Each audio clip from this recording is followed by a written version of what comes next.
If our dad had lived, we would be in a different place, a much better place. We would be even a much better nation than we are. But we will get there, particularly if we continue to embrace the philosophy of nonviolence.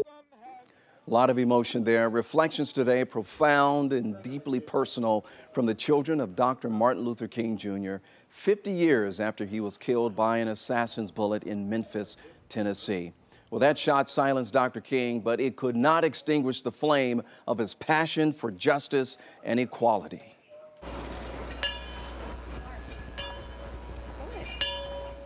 Tonight at 7:01, bells ringing out in Memphis, in Atlanta, and across our nation, signaling the moment Dr. King was shot. That followed a day of tributes from those who remember walking side by side with Dr. King and those who are just learning about his legacy. And Natisha, those lessons are being passed on to new generations through newer means. Probably no surprise that hashtag MLK50 was the most talked about topic on social media today. Well, we joined in on that conversation too, asking you if Dr. King's dream has come true. Most of you said no. Karen said the world has only gotten worse, I hate to say, and Norma said not yet, but hopefully we will get there. Well, the conversation about Dr. King's legacy was shared by thousands today. So many today sharing tributes and memories of the great civil rights leader. And here's a look at just some of them. Across the nation, we shared the memories and messages of Dr. Martin Luther King Jr. We've got some difficult days ahead.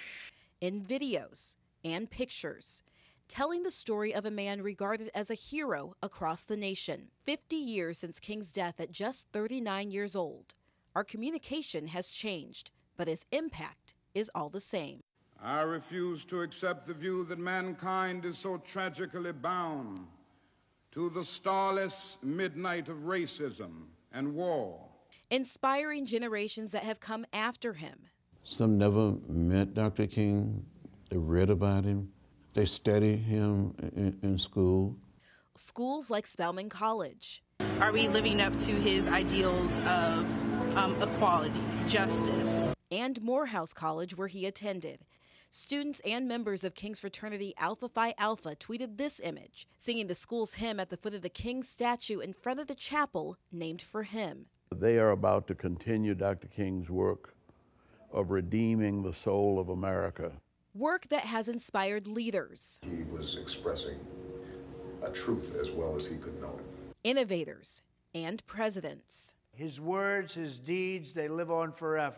But the sorrow never seems to truly fade from those who knew the legacy. I thought he could be around a long time. And the friendship. We as a people will get to the promised land. Yet we raise our voices to celebrate the hope of Winston.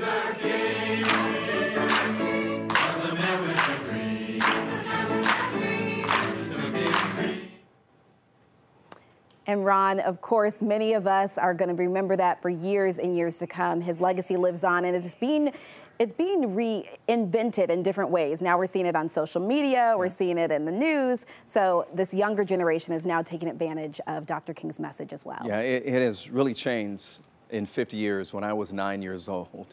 And you wonder what he would think about all of this. Absolutely. All right, Natisha, thanks a lot. Great report. By the way, folks, you're going to find a lot more photographs, videos, and stories about the life and legacy of Dr. King right now on 11alive.com. That's where you'll also find interviews and coverage from our special program, Remembering the Dream. If you missed it tonight, you can catch it on our sister station on the WATL. That this Saturday at 6 p.m.